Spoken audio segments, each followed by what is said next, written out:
President Biden has recently made some questionable comments about minorities, comments that some are saying are condescending. Mr. Biden accused people of color of not being capable of getting an ID to vote or even knowing how to go online. Let's check in with Newsmax correspondent James Klug on the ground in Hollywood, California, to see what some African Americans think about it.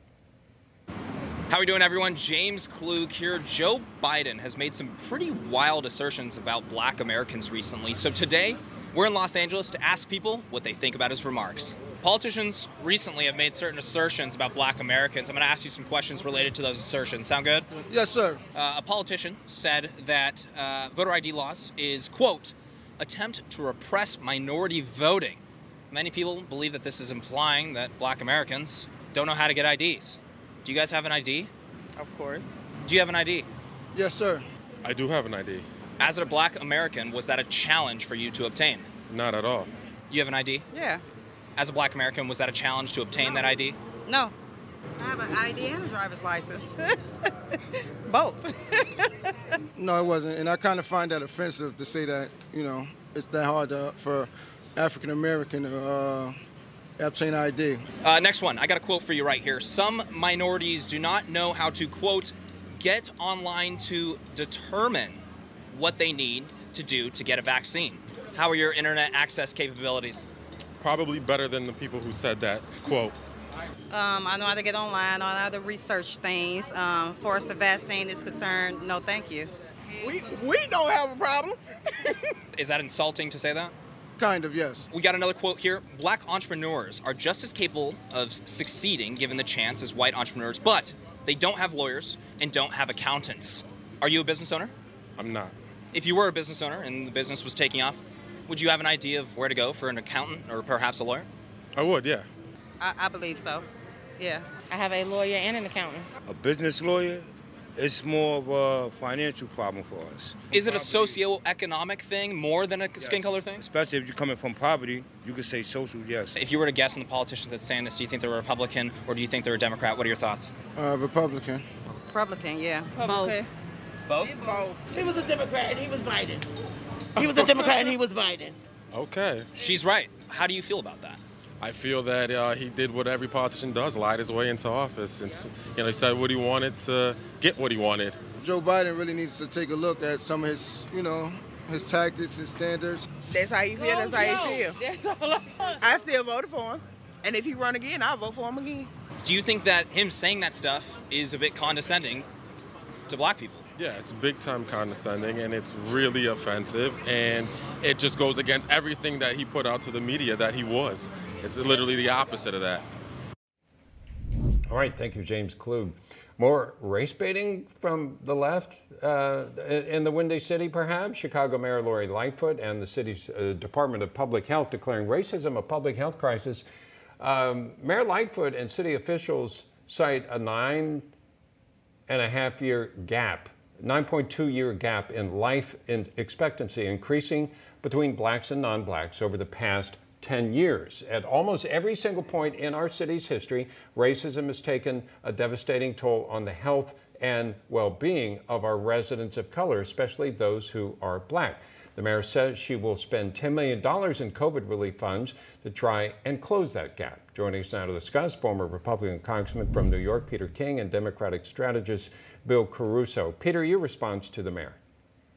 Yeah, first of all, I think she is totally off the mark here. Listen, there is racism in this country. There's always been a certain amount of discrimination, more against African Americans than others. The fact is there's less racism now probably than any time in our history.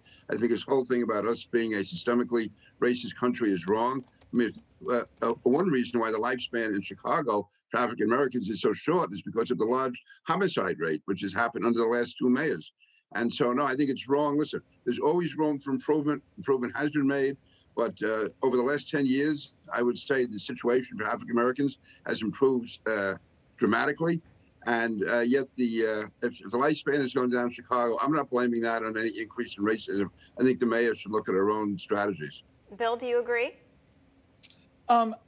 Sort of. I'll say why.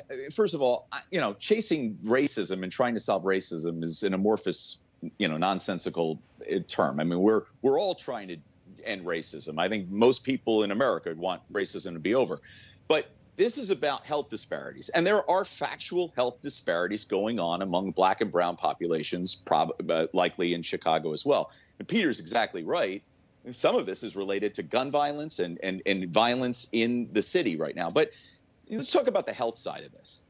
Smart approaches to dealing with populations on the front end, so we don't have them manifest on the back end. If these folks are manifesting with long-term health problems in the ER, we're paying for that, okay? We're paying for that in higher insurance premiums, and we're paying for that in tax dollars. So if this is a smart program aimed at getting at these problems, getting people preventative care on the front end, and that's Black, brown, and by this way, this happens in rural areas too, this is a smart approach. But it's not just signing people up with a card and giving non-governmental organizations grants to go do this. It's paying doctors more money, and it is addressing the crime problem too, because that is one of the leading drivers. But dealing with disparate health impacts, absolutely we should do that. Yeah, dealing with the crime problem. Gee, what would help that? Maybe police? How should this money be spent? If you're going to spend $10 million and everybody wants to end racism, and maybe she's blaming this on things that have nothing to do with racism at all. But, Peter, if she were to spend the money, what's a good way to spend it? I think Bill and I are saying the same thing, maybe in different ways. A lot of this is because of economics, and it's also true in rural areas. And certainly, listen, if we can improve health conditions in the minority communities by making more community health care centers available, by encouraging even better jobs with Notre Dame, who used to encourage federal programs to improve food packaging, food supplies, nutrition programs in African-American communities. It's really a whole broad approach we have to take. But I don't think anyone is discriminating against, not anyone. I don't think the healthcare system is discriminating against people because they're Black. If there is a lack of service and a lack of healthcare, it's probably primarily due to economic situations. I mean, and so that's not, by definition, then that is not racism. American mayor, I'm all for it. I tried to do that in my district when I was congressman, to get more community health care centers into the minority communities and having minority people working there so they would feel comfortable in coming in. Mm-hmm. Bill, she's got a major crime problem in Chicago. Every day we hear about, unfortunately, people getting killed. Gun violence is on the rise.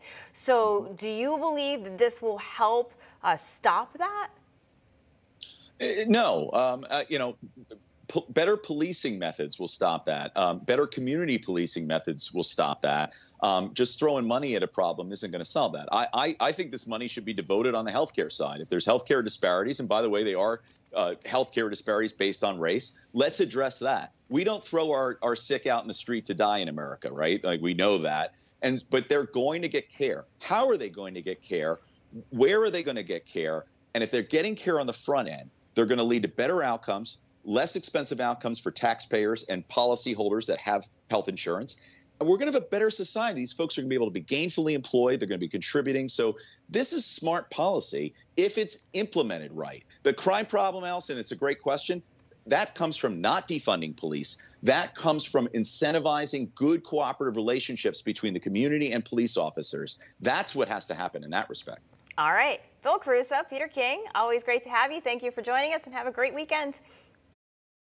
Hey, I'm Rob Finnerty. Thanks for watching. If you enjoyed this video, please join the conversation in the comments below. Don't forget to subscribe, too. Hit the bell icon to be alerted to breaking news. And remember, there's a whole lot more on Newsmax TV, America's fastest growing cable news network. Newsmax TV, where real news for real people.